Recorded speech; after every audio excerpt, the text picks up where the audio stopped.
جو آپ کے سامنے تلاوت کی گئی یہ 8ویں آیت ہے۔ اللہ کا ارشاد ہوتا ہے وَمِنَ النَّاسِ، اور لوگوں میں سے کوئی ایسا بھی ہے مَن یُجَادِلُ، جو جھگڑتا ہے، بحثیں کرتا ہے، جھگڑتا ہے فی اللہ،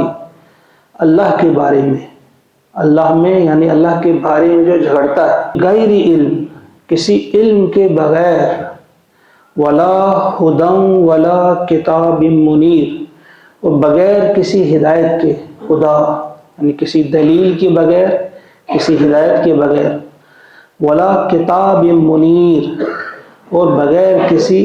کتاب روشن کے۔ 3 چیزیں بتائی گئی، یعنی نہ تو اس کے پاس علم ہے، اس علم سے مراد جو اس کا ذاتی علم ہو، مشاہداتی علم، یا تجربہ کر کے اس نے جو حاصل کیا ہو علم اپنی محنت سے، مشاہدہ کر کے یا تجربہ کر کے۔ خدا، ہدایت سے مراد کسی جاننے والے سے کوئی علم اس نے حاصل کیا ہو۔